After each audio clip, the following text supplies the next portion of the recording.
Ronaldo itu bikin kita berharap atau bikin kita terpacu untuk melakukan sesuatu. Messi itu bikin kita sadar kalau ada sesuatu yang nggak bisa kita lakukan. Gitu.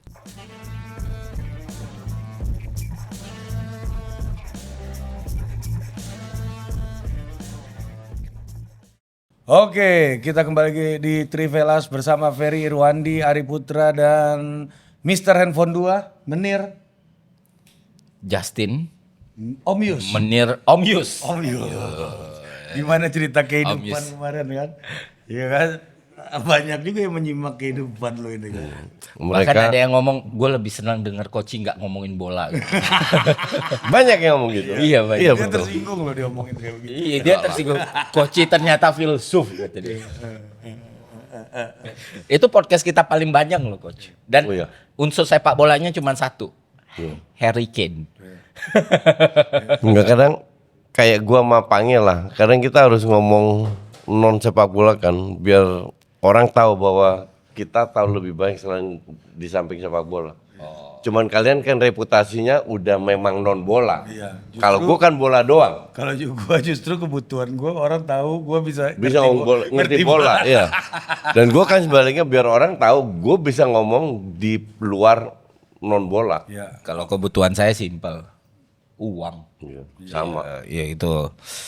Udah pusing ini Coach. Kita lagi ngebiayain jurnal Scopus Q1 Q2 orang. Per hari ini udah 500 yang masuk.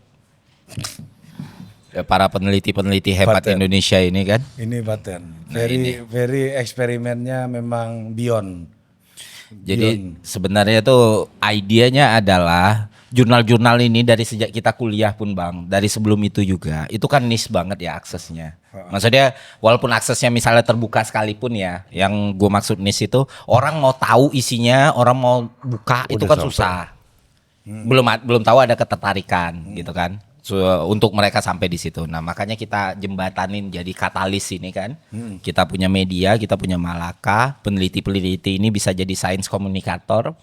Kita training, jadi mereka ngisi. Ini the new epistemic community kan. Ya, betul. Kita balik lagi gua. Ke bola dulu. Ke bola ini. Nah, Koci lagi sibuk soalnya. Sebelum terlalu dalam gitu. Enggak, Iya. gua lagi ngurusin sate ini.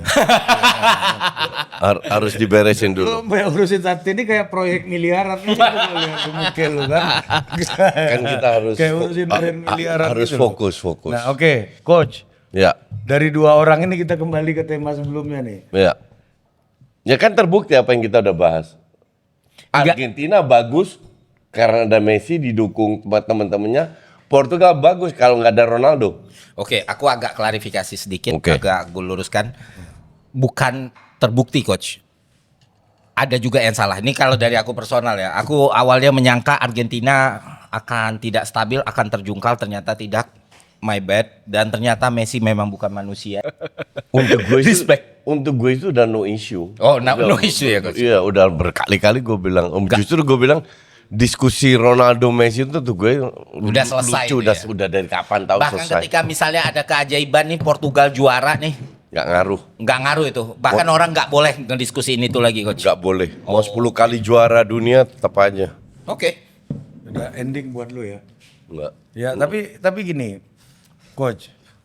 Kita lihat nih Fer ya. Apa ya? Gua mulai dari yang mengaku salah dulu lah. Oke. Iya kan? Ya, namanya manusia Iya, ya. kan? Bukan nabi, boy.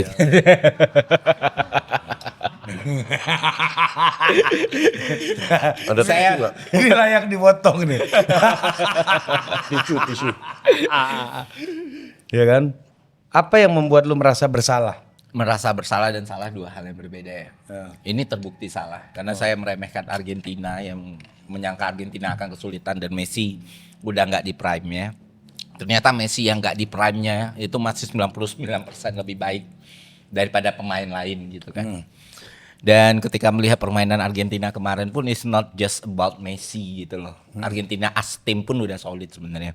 Yang waktu awalnya gue nggak consider Argentina di 5 tim yang pula paling berpeluang juara, kalau ngelihat kayak gini udah masuk gitu. Still Masuk Gua 4 besar nggak apa? Argentina? 4 besar aja. Aku masih yakin sih coach, masih yakin sih Argentina bisa masuk ke 4 besar. Prediksi awal meleset. Sama kayak prediksi awal aku meleset, aku sangka Jepang bakal menang 2-1, ternyata 2-2. Tapi tetap aja dari kesalahan Dumfries kan. Anyway, balik lagi ke Argentina. Aku tetap yakin ketika ngelihat Inggris ngelawan Kroasia, Inggris masih favorit juaraku karena permainannya benar-benar ternyata benar-benar Tuchel mainnya kayak gini gitu. Dan ternyata good banget, Harry Kane 2 gol, Bellingham solid gitu. Terus lawannya juga bukan kaleng-kaleng kan. Inggris tim besar yang lawan tim besar juga loh, finalis Piala Dunia loh. Ya kan, yang kita omong ini Kroasia still. Dan mereka bisa menang dengan skor meyakinkan 4-2. Jadi lebih ke situ sih. Dan ternyata Argentina gokil. Nah, apa namanya di lapangan Koci Soccer Field Depok ya. Iya. Itu ada gambar Maradona sama Lionel Messi. Oke. Lagi megang Piala Dunia berdua. Ya itu maknanya sebenarnya waktu itu Gue pesen gambar Cruyff tapi nggak dibikin sama dia. nanti dulu Coach. Live kan nggak ada Piala Dunia. Gak penting. Kita lagi menikmati diri walaupun dia suka Belanda Per. Gua koptasi itu lapangannya. Gue bikin gambar Maradona dan Messi. Gue bukan penggemar Argentina. Cuma di situ maknanya adalah make your own miracle. Nah, Karena buat gue sepak bola itu mesti ada miracle-nya. Bagi gue dua orang ini adalah dua orang yang bisa menghadirkan miracle dalam sepak bola gitu. True, Demi. Nah, menurut lu ini kehadiran Messi ini ya, ini break the keimanan soal data-data yang kita sudah lihat sebagai normalitas dalam sepak bola kemarin yang sempat kita diskusikan, atau memang otak kita udah didoktrin oleh normalitas data-data tadi ya, secara implisit gitu ya, kita melihat sepak bola itu udah normal sebagai pola data sehingga kita tidak pernah memberi ruang untuk miracle lagi dalam sepak bola gitu. justru sebaliknya sih. Era Messi awal di karirnya itu adalah era awal data driven, mulai komprehensif dan familiar ya. Walaupun nggak secanggih sekarang gitu. Orang-orang mulai tertarik meneliti bola secara sains ketika melihat Messi bermain kan. Ada salah satu cuplikan dari komentar Thierry Henry. Kalau nggak salah dia, ini bisa salah.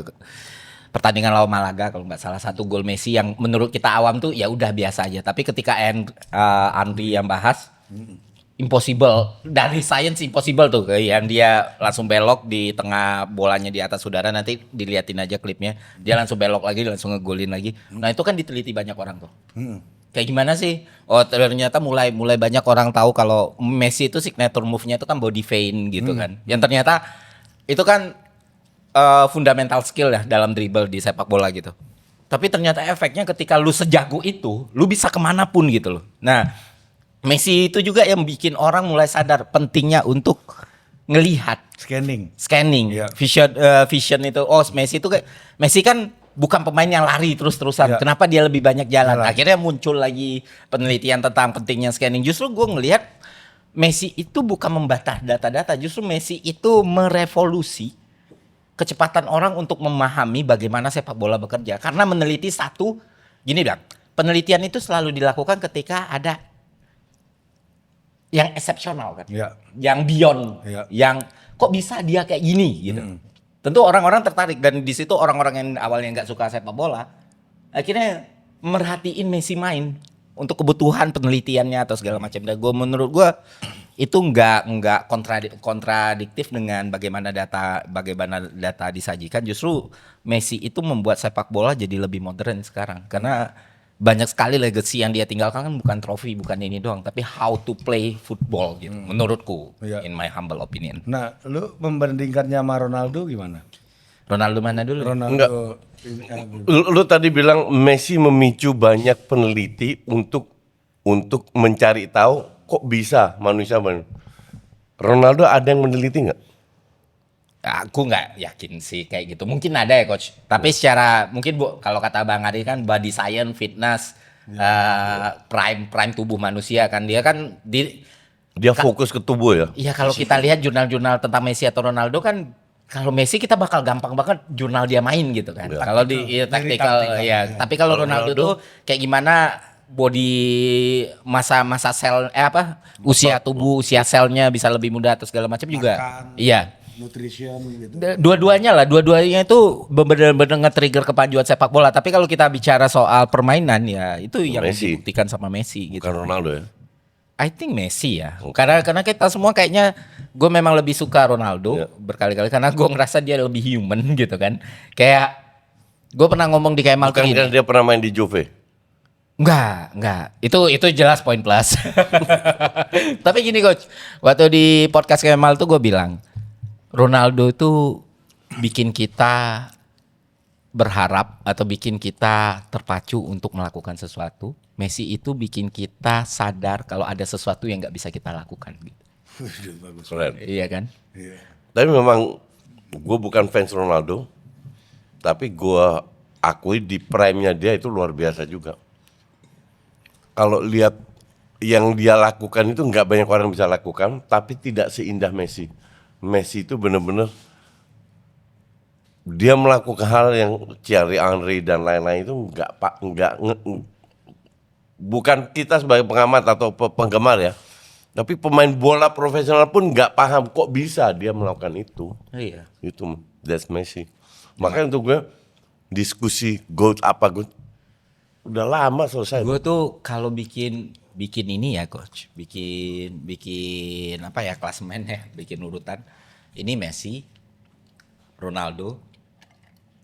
Nah, Ronaldo itu di bawahnya baru the rest lah gitu. Ya. Bisa jadi juga Ronaldo mungkin R9 di atas atau apa, tapi Messi itu udah di under league lah. Bener, gue setuju. Udah enggak. Gue Tapi juga kan gitu.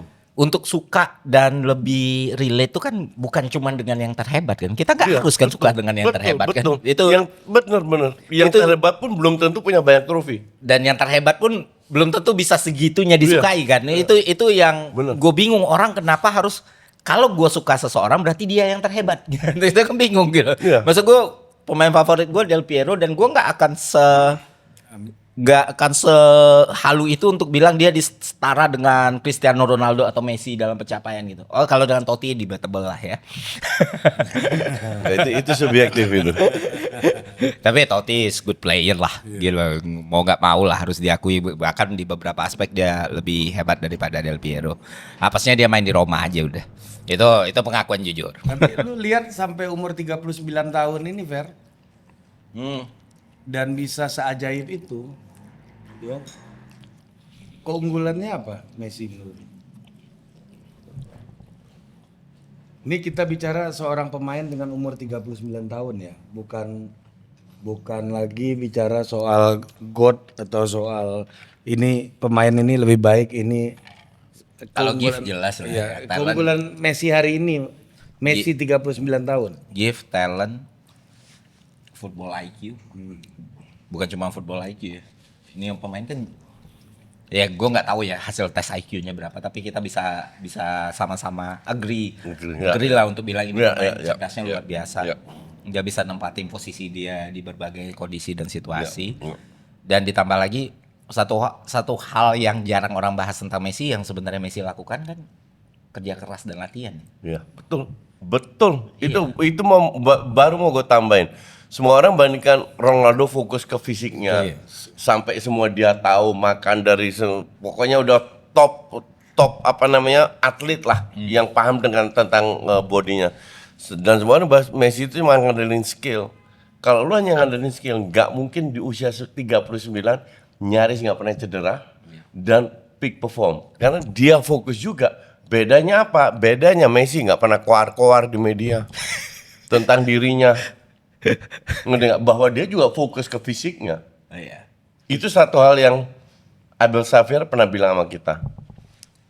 Lu sebagai pemain bola gaji lu tuh gede, tapi yang banyak pemain bola tidak pernah lakukan adalah invest di body sendiri. Jadi Abel Xavier itu punya personal trainer sendiri. Dia itu pemain di mana-mana hampir cadangan selalu. Super sub lah. Super sub. Iya, Dan klubnya banyak kan 2 tahun pindah, setahun pindah, 2 tahun. Tapi banyak klub mau dia gitu loh. Dan bukan klub kecil juga. Karena dia bilang gue selalu invest di body gue. Walaupun gue pertanyakan visi dia juga karena kita sempat kerjasama kan. Iya. Cuman ini yang orang sering lihat sering tidak lihat bahwa behind the scene, buat pemain bola itu bekerja keras untuk melakukan segalanya. Bahwa kita nggak melihat bukan berarti kita tidak invest di situ. Ini kemarin gue bisik-bisik lah dengan salah satu tokoh lah ya. Ya. Kamu dukung apa? Spanyol apa Portugal? Dia gitu. Apa dukung apa? Portugal mas. Ya. Oh aku Spanyol katanya. Oh sama-sama aja itu kata gue kan. Iya Jawa Tengah Jawa Timur ya katanya. Iya Jawa Tengah Jawa Timur itu kan. Nah tapi menurut gue coach ya, ini dua orang ini adalah simbol dari dua kekuatan sepak bola itu. Ya. Kekuatan sepak bola Spanyol karena Messi Ya. walaupun pemain Argentina tapi tumbuh dari Dibesar di Barcelona. Ya. Iya kan? Ya. Sementara Ronaldo lahir dari Sporting gitu, salah satu akademi di Portugal ya. Nah, memang di Portugal kan aspek fisikal tuh jauh lebih menonjol ketimbang di Spanyol yang mana aspek taktikal jauh ya, lebih ya. penting gitu. Nah, di sini gue melihat ya Fer ya, ini pandangan gue ya. Ketika aspek fisikalnya Ronaldo mulai menurun, dia mulai cedera gitu ya. Kemampuan dia untuk mencari peran baru dan beradaptasi itu menjadi menurun juga. Karena apa? Karena di dalam tradisi sepak bola Portugal, penonjolan aspek fisikal itu lebih kuat. Ya. Enggak. Lebih kuat gitu, high intensity. Kalau kita lihat pertandingan Liga U19-nya gitu atau pertandingan juniornya itu body charge itu memang Ya. gila-gilaan Fer gitu. Ya kan, tapi memang body charge memang yang ditarget bola bukan kaki orang gitu loh Fer. Memang ada ukurannya gitu ya. Nah, sementara di Spanyol itu aspek taktikal sangat detail penting, kan. Bagaimana cara scanning, gimana Decision making. Ya. gitu ya. Jadi kalau gue melihat dua orang ini di pertandingan pertama adalah ini memperlihatkan bahwa sekolah siapa yang bisa membuat seorang pemain bertahan lebih lama nih. Seorang superstar bisa bertahan lebih lama. Dalam hal ini kita harus mengakui bagaimana sekolah Spanyol ya mampu melahirkan seorang bintang yang mampu beradaptasi di high level competition dan dia bisa menemukan peran-peran barunya karena punya bekal taktikal yang sangat memadai gitu dari konsepsi sepak bola Spanyol gitu ketimbang sepak bola Portugal yang mana aspek fisikalnya lebih diutamakan. Kalau lu lihat Ronaldo bermain, lari kencang, sprintnya gila, coach, ngotot, punya determinasi ya kan. Cuma kalau lu lihat Ronaldo main dari masa prime-nya sekalipun, dia punya step over, tapi geraknya tuh nggak senatural Messi loh. Iya. Iya kan? Bener. Iya kan geraknya Ronaldo. Itu masalah bakat aja saya bilang. Cuman kalau kita bicara soal fisik itu kan kita ngeliat sendiri pada saat KKS 2 tahun lalu tanding 3 pertandingan, fisik kita kalah Fer. Umur sama, fisik kalah semua. Kita menangnya di Football IQ. Aspek taktikal. Nah, aspek taktikal. itu yang jadi fondasi sepak bola Spanyol gitu loh, Fer. Jadi gue melihat Messi itu adalah produk dari masa kejayaan, masa era sepak bola Spanyol. Ya. Gue nggak tahu ya. Bener. Kayaknya si Messi waktu itu masih Pep Guardiola masih pegang tim junior, jangan-jangan gitu waktu Messi di akademi gitu ya. Ya memang. Iya kan? Iya kan, Pep sempat masih dipegang sama kan pertama Guardiola, yang kan? kasih dia peluang untuk debutnya itu kan Rijkaard. Di Pas tim utama kan? Tim utama, Ya. Rijkaard cabut baru Messi masuk. Iya. Artinya pada saat Rijkaard pelatih, Pep kan youth coach di mudanya lah. Artinya dia udah terlibat dengan Messi sebelum itu. Ya. Nah, pemain dengan tipikal sepak bola Spanyol itu kecerdasan ruangnya jauh lebih tinggi. Iya, Bagaimana membaca ruangnya, ya kan? Memanfaatkan, mengeksploitasi ruang, sehingga apa? Sehingga ketika mereka di usia senior pun ya, mereka bisa bermain lebih efisien gitu. Lu lihat Messi kan sebenarnya nggak banyak bawa bola juga sebenarnya kan dalam pertandingan kemarin, tapi bermain dengan tepat sasaran, decision makingnya bagus gitu. Makanya kita melihat wah ini alien nih gitu kan. Karena memang dapat guru bagus juga coach Pep Guardiola ketika dia di akademi gitu kan. Ini jadi gue melihat Messi adalah bukti daripada produk terbaik Pep Guardiola waktu Pep Guardiola masih jadi guru. Setelah itu, Perpaduan antara visi dan bakat. iya, bakat oke gitu ya. Kita Terus kan sama lo setuju. dipoles. Iya, dipoles sama Pep waktu Pep masih jadi guru, Fer. Kalau setelah masuk tim senior kan Pep udah nggak jadi guru nih, udah jadi manajer nih. Sama satu lagi sih Iya. faktor-faktor yang mungkin non teknis tapi bisa sedikit banyak berpengaruh sama performa gila Messi kemarin. Dia kan sejatinya tuan rumah ya. Dia US, betul, dia benar-benar betul. tahu karakter Betul. lapangan US, Iya. atmosfer stadionnya, dia juga Betul. tahu sudut tembaknya Betul, segala macam betul. yang ya nilai edit value lah buat Betul. dia menyesuaikan keadaan di itu. Cuacanya. Cuacanya. Dan dia kalau nggak salah tuh udah 2 tahun ya Iya, Ya. betul. di Miami. Jadi sangat masuk akal sih. Jadi ketika mengatakan Argentina bisa kejungkal itu adalah sesuatu yang salah. Iya. Dan saya akui. Yang kejungkal Inggris ntar. Lu 2 kali salah ntar. Tapi seenggaknya kan kita bener soal Amerika. Amerika kena menang. 4-1 coach. Oh iya iya iya. Dibantai banget itu, data Keterangan driven itu. Paraguay. Paraguay dan mainnya bagus banget. Iya nonton itu. Itu kan jam pagi yang pagi gue jarang nonton. Iya, pagi. Bagus Mainnya banget. bagus banget, teratur banget. Bagus banget itu. Itu emang sepak bola data itu. Iya. Core-nya itu Western McKennie. Sama Pulisic. Dua-duanya main bagus Koci. Kalau lu bilang Western McKennie sama Pulisic ya gue udah tahu nggak lebih jauh dari perempat final ini satunya. Tapi menarik. Banyak ya tadi ya si Fozinha ya kiper KPRVD kita nggak pernah tahu. Haaland ternyata nggak demam panggung, dia ngeborong 2 gol. Terus Sebagai debutan ya. iya sebagai debutan itu good banget. Terus Uzbek ternyata kalah walaupun sengit ya 2-1 dengan Kolombia, Luis Diaz. Tapi yang menarik adalah untuk dibahas dari pertandingan kemarin ya tak lain tak bukan Jepang dan Belanda. Ini kan Koci sudah tahu nih kita latar belakang kenapa dia sangat skeptis dengan Jepang, ternyata ada nilai historical dari podcast kemarin. Dan gue mau tahu pendapat Koci lah dari Sebenarnya pertandingan bukan itu. skeptis Fer. Justru gue punya karena gue lihat Jepang di Asia kan main. Iya. Gue punya ekspektasi tinggi. Waktu itu gue bilang Jepang untuk gue bahkan di sini gue bilang kalau nggak salah, Iya. Jepang itu sedikit gue unggulkan dibanding Korea. Walaupun Korea juga bagus ya. Iya. Tapi ternyata setelah putaran 1, ini baru 1 match ya.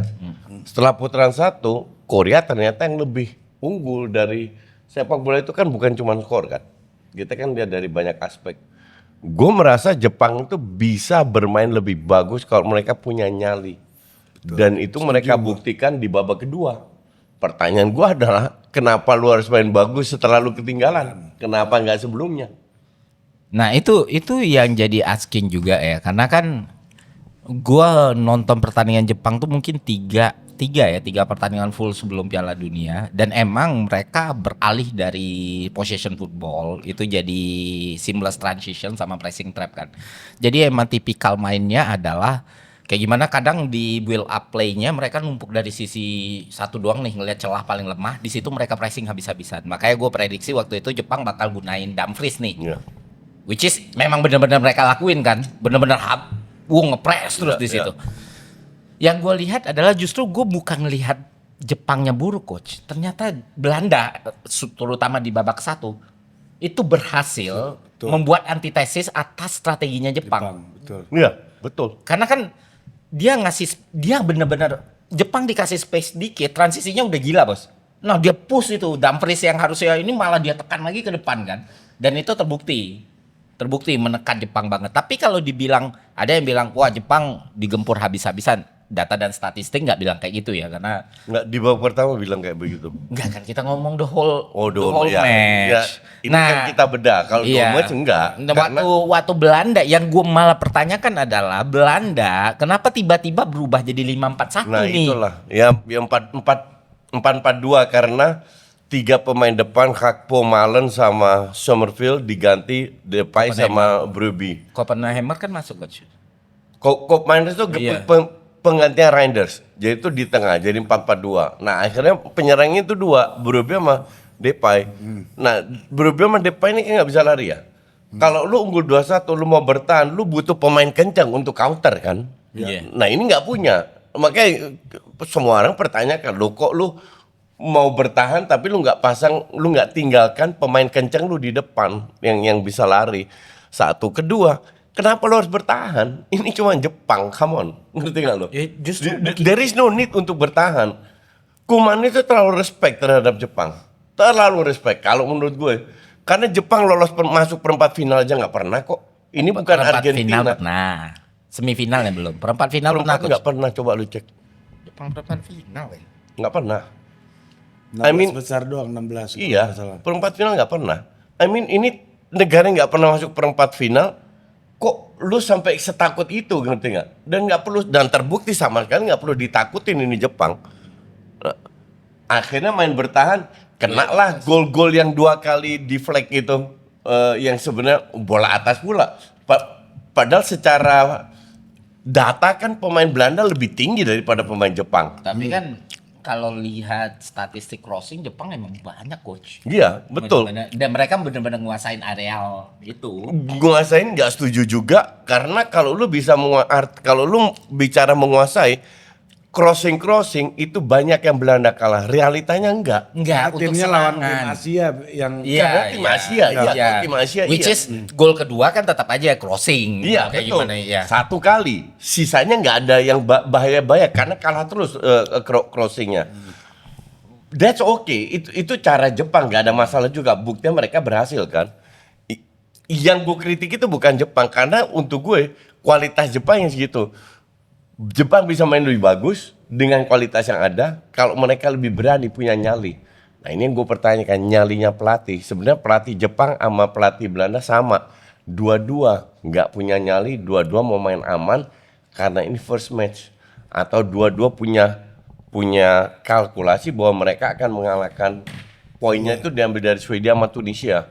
Bukan dari Belanda, dan Belanda bukan dari Jepang juga.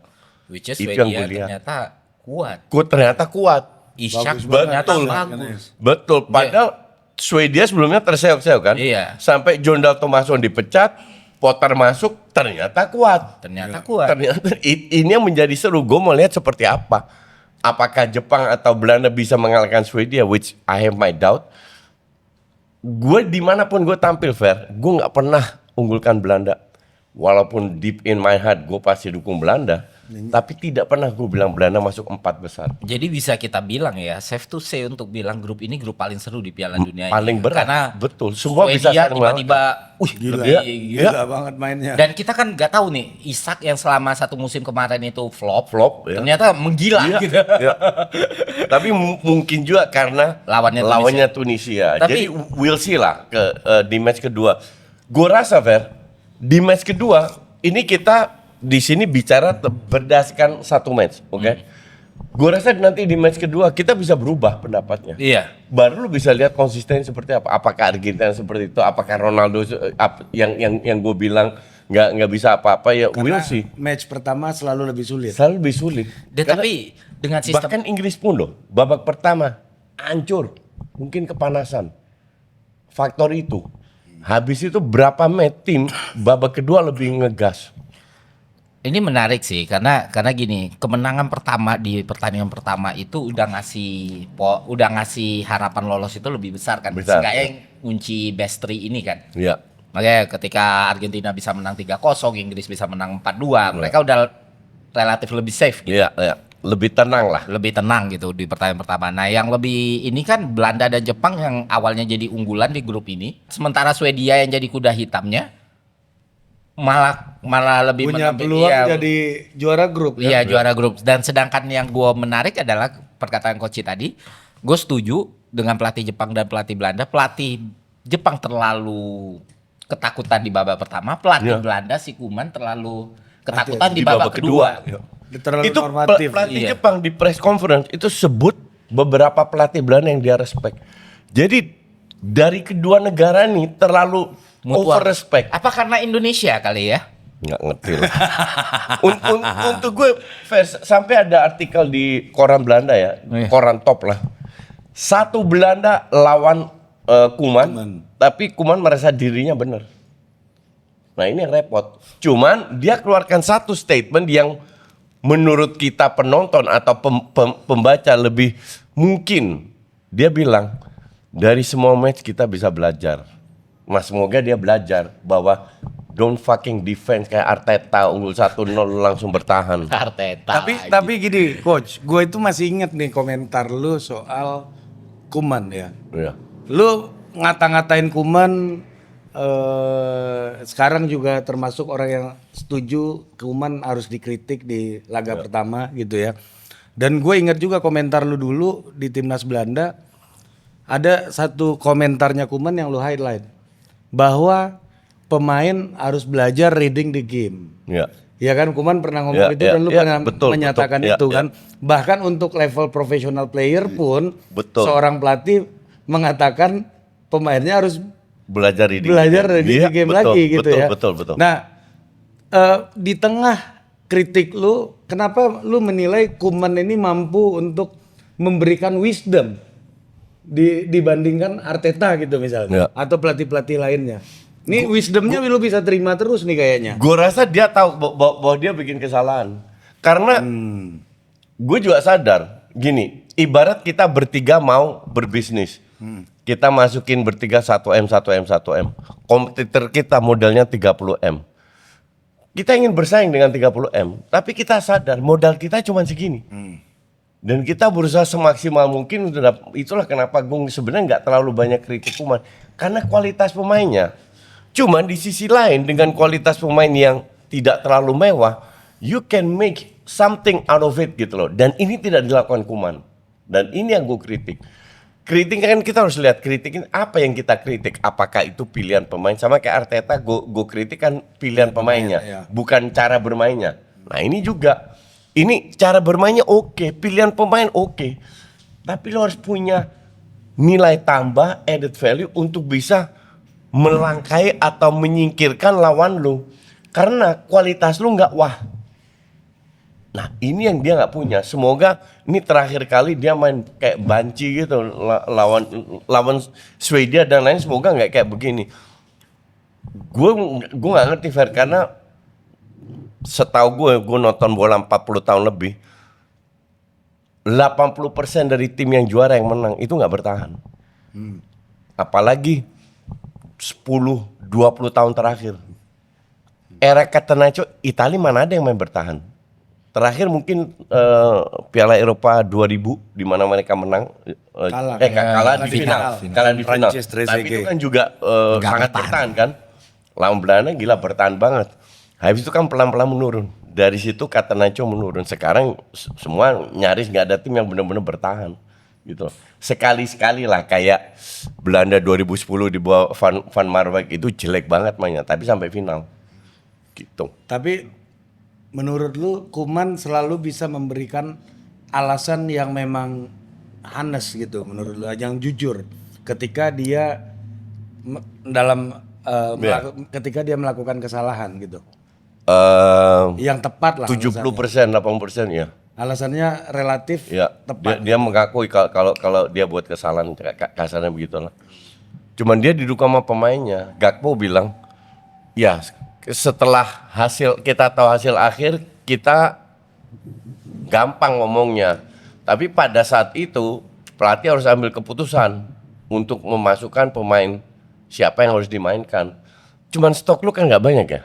Pilihannya nggak banyak. Ya pilihan lu nggak banyak yang berkualitas. Bahkan di bench pun nggak sebagus yang di lapangan kan. Jadi kenapa lu harus ganti-ganti pemain lagi? Summerfield kan lagi bagus mainnya. Dan dia masih muda, kenapa harus lu ganti? Jadi banyak yang nggak make sense. Tapi sekali lagi, kalimat terakhir dari Koeman, semoga kita bisa belajar dari semua pertandingan. Semoga itu berlaku untuk sisanya. Karena grup stage masih nggak ada yang fatal. Gimana dengan pertandingan Brazil sama Maroko? Ini kan juga ternyata Maroko. Gue live reaction. Iya. Nah, gimana menurut di Sarina? Ini menarik. Sebenarnya tidak jauh seperti yang gue prediksi, yaitu Brazil nggak sebagus yang gue pikir dan Maroko tidak sebagus 4 tahun yang lalu. Cuman Maroko lebih menyerang, Maroko lebih berani menyerang, Maroko itu ngobok-ngobok Brazil. Kalau Iya, lu nonton iya. 20 menit, 25 menit Iya. lah pertama, Brazil dia jadi ngober itu Brazil. Iya. Iya. Parah banget. Parah. Bolanya ngalir banget Maroko. Sampai golnya Vini terjadi dan itu gue juga bilang individual error karena Bola pemain nemu kayak ya. Vini lu harus double cover nggak dilakukan. Akhirnya dari situ Brazil pelan-pelan naik, Maroko pelan-pelan turun sehingga terjadi match yang cukup imbang. Tapi ya Maroko ngubek-ngubek Brazil lah itu. 20 menit 25 menit lah. Tapi di babak kedua udah imbang. Dan yang jadi sorotan itu kan si Ayu Boudi ya, yang Iya. 18 tahun. Iya. Itu kalau lu main FM harganya 80 juta kalau mau dibeli. Timnas Prancis. Timnas Junior ya. Prancis. Jadi gue baca artikelnya kenapa dia nggak masuk Prancis karena di Piala Dunia nggak dipanggil sama Deschamps. Iya. Dia langsung save, pindah dia langsung ke Maroko. Ini kan pemain berarti kan naluri mainnya tuh kan tinggi banget ya dan mental dia udah teruji dan cara dia main itu nggak kayak orang umur 18 tahun. Betul. Kipasnya bagus, cara dia lepas dari pressing juga bagus. Gue kayak ngelihat Busquets light gitu loh. Iya. Gue kasih lu flashback dikit. 4 Iya. tahun lalu di Maroko main very compact defense. Tim yang paling kompak dari pemain depan belakang jarang itu sedikit sekali. Siapa pemain terbaik di tengah di Maroko 4 tahun lalu? Amrabat. Amrabat. Oke. Habis itu Amrabat kemana? Enggak. Nowhere. MU kan? Habis itu Portugal kan? Nowhere. Jadi 18 orang terlalu muji-muji, gue bilang terlalu dini. Kalau lu umur 18, lu masuk ke dunia orang profesional, dunia dewasa, ibarat lu dilempar ke kandang singa, you have to still to enjoy your game. Ya. Itu yang penting. Nah, apakah dia jangan bakal mikirin enjoy? gue harus begini, harus begitu. Enggak. Lu harus enjoy your game. Itu yang gue... Karena kalau ekspektasi terlalu tinggi, Fer, kasihan ini anak. Ngerti nggak?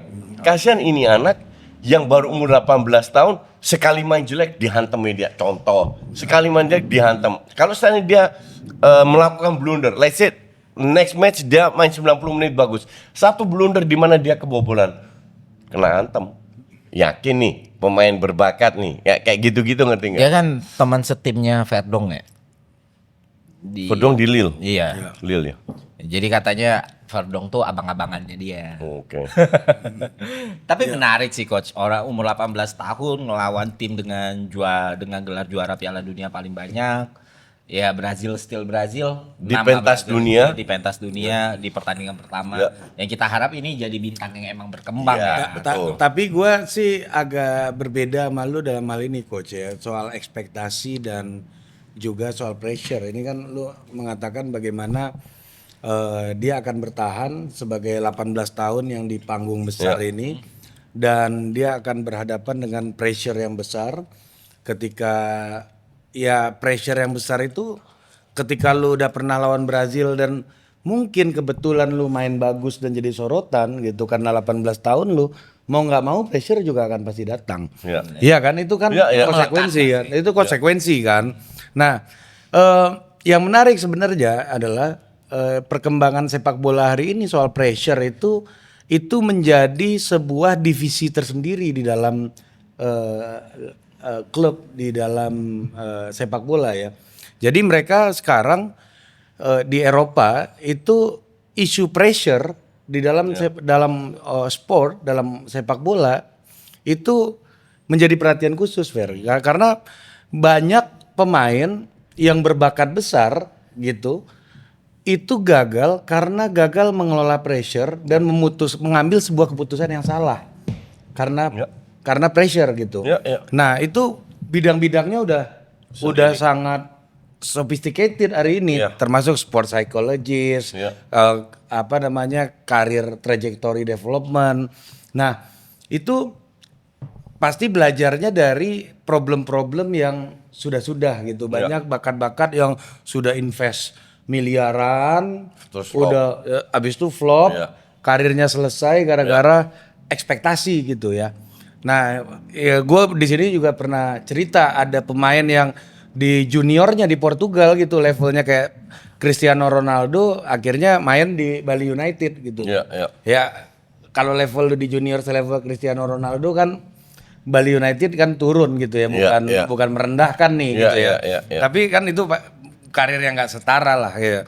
Nah, ini yang gue melihat bahwa pemain muda hari ini atensinya jauh lebih besar karena lagi-lagi investment dari klub sepak bola itu jadi makin besar, penanganannya jauh lebih rigid gitu. Makanya orang kayak Vini dari umur 17 tahun coach masih survive. Ya. Ya kan, Endrick sekarang di Lyon menemukan bentuknya lagi. Iya. Ya kan? Jadi pemain-pemain muda hari ini dan usia sepak bola makin muda kan? Iya. Iya, jauh makin dan muda. yang tua tambah tua. Iya, dan berkat tua makin teknologi, tua. ya, Iya, berkat kan? teknologi, pressure ini juga lahir berkat berkembangnya sosmed Iya. dan Science tadi ya, yang gua cerita. dan klub sadar bahwa mereka harus invest di science, harus diinvest di trajectory ini Iya, biar dan butuh penanganan profesional. Betul, Sepak setuju. bola itu di sana Iya. makin butuh penanganan ya, profesional. gue gitu. pernah dengar cerita salah satu pemain pro ya dari luar yang main di Inggris. Not even big club, kalau nggak salah Aston Villa atau lupa gue siapa namanya. Dia tuh pada saat datang, dia tuh dapat satu pemain yang satu orang dikasih dari klub yang membimbing dia lah. Jadi dia bilang tugas gue itu cuma di rumah aja, grocery nggak perlu. Gue butuh apa gue tinggal telepon. Gue butuh TV yang lebih besar didatengin. Gue butuh internet ada orang pasang. Gue butuh pasta gigi dianterin. Ini salah satu yang sudah lama diinvest di sepak bola pro untuk melindungi para pemainnya biar para pemainnya fokus saja ke pemain. Tapi ada tapinya yang orang sering lupa. Faktor emosi yang lu tidak bisa atur atau tidak bisa beli dengan data atau lu tidak bisa invest. Lu kalau kangen sama temen lu orang tol gimana lu mau invest? Lu udah nonton biografinya Vini belum di Netflix? Belum. Itu temennya dibawa sama Real Exactly, Madrid, iya. Dibawa. Itu salah satu cara, Iya, tapi treatment gitu. nggak semua pemain punya gaji segede Vini kan? Enggak, kadang ada klub yang menyediakan itu Iya, sekarang coach. Ada yang enggak. Ada yang Neymar enggak. kan juga paketnya sama teman-temannya. Iya. Iya, ada yang enggak. Kalau nggak usah jauh-jauh lah. Kalau pemain kita lah, pemain kita masuk ke klub pro, bukan Sporting, Benfica lainnya, klub papan tengah. Mana ada gitu? Nggak ada. Iya kan? Jadi lu harus bisa fight lagi. Ini tergantung future value loh. Tergantung future value. Nah, ini barang ini kawan ini future value-nya pasti udah tinggi kan, gitu kan? Iya, kalau di klub besar iya, tapi kan lu bisa punya bakat, tapi kalau dibimbing tidak dengan profesional atau masalah emosi tidak ditangani dengan benar, ini diamond bisa jadi seng. Iya, makanya ini kan lagi-lagi nih bahwa pemain berkembang atau tidak di sepak bola modern hari ini itu faktor penentunya tangan-tangan profesional yang tidak tunggal sebenarnya. Iya, tidak tunggal. Bukan hanya Betul. dirinya sendiri lagi hari ini Diverse, gitu. betul, kan? Iya betul. kan udah diverse Betul, factor iya. gitu loh. Itu Fer. Jadi gue punya keyakinan nih akurasi Si Ade keberhasilannya kawan ini Tinggi. lah gitu. Kalau melihat Kawan siapa? Maroko ini. Oh, Marco ya. RB ini karena melihat exposure yang dia dapat hari ini pasti bagi agen gue invest banyak di sini aja karena ini exposure udah gila, future value pasti tinggi. Tapi gitu. kalau kita bicara data, agen-agen itu gue punya kenalan 15 years ago. Agen dari Spanyol. Dia bilang dia invest di pemain B-nya Barca. Gue lihat pemain kagak ada satu yang gue kenal pemain B. Dia bilang kenapa? Karena ini kita bicara 15 tahun lalu ya. Karena pemain zaman sekarang dia bilang itu value-nya udah gila-gilaan. Kalau lu udah umur 20 ke atas udah nggak bisa dibayar. Jadi mereka investnya bener-bener di B agar kedepannya dari berapa puluh pemain ada 1-2 yang nongol. Ya, lu ingat gak kita ketemu seorang agen di Portugal, kita nggak usah ceritakan kita kenal dari siapa. Enggak. Iya kan, dia cerita gini Fer, gue disuruh datang ke Brazil, ketemu sama orang tua anak umur 16 tahun. Dia bilang cerita orang tua Vini bukan? Iya, orang tuanya Vini. Iya kan? Iya. Orangnya Vini. Suruhlah iuran 500.000 euro per orang.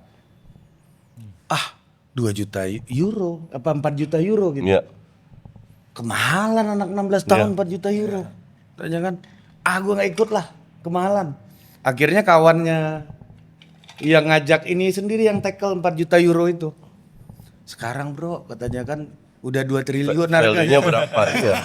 Iya. Jadi Vini masih lah panjang Iya. umurnya kan. Iya. Tapi ini kasus Vini yang cukup berhasil kan. Tapi Gagal banyak banyak. juga yang flop. Ya namanya ini startup coach. Iya. 10 lumayan kan, 1 lu Sa- udah nutup 20 kegagalan lu kan. Sama kayak pemain Barca yang dibeli itu siapa? Siapa namanya pemain Barca Brasil yang dibeli sama Endrick itu juga calon flop itu. Yang mana? I mean, ada pemain Brasil di loan ke Brasil lagi, flop juga itu. Feeling gue. Dan ya itu masalah investasi, lu seberani apa.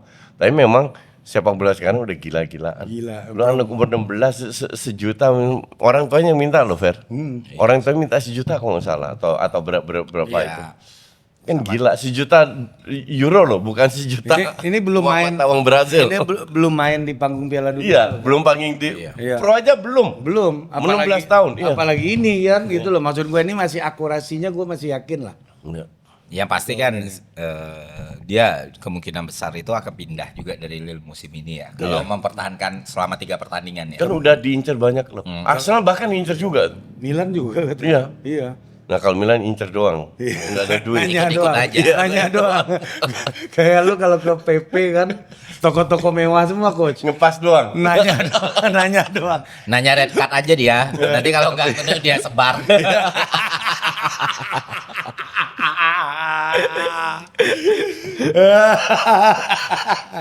Murahan lagi. Agak dalam. Udah berapa lama? Terakhir.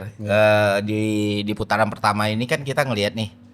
Ternyata Mbak Messi udah nyamain rekornya close dengan 16 gol. Iya. Satu yang lupa kita bicara ini, monster bernama diktator Mbappe ini ternyata menggila juga kemarin. 2 gol langsung dia bantai. Nggak heran. Senegal. Nggak heran gue. Emang sehebat itu dia Iya. ya. Kan gue bilang gue sangat respect dengan kualitasnya, tapi yang gue tidak respect kan itu Attitude-nya. attitude-nya. Tapi kan balik lagi coach, kalau dia bisa sejago itu punya attitude kayak gitu nggak masalah nggak sih? Iya, itu masalah selera ya. Untuk gue sih masalah. Nah, yang gue menarik nih adalah mungkin kita pembahasan terakhirnya kita tarik aja ke belakang.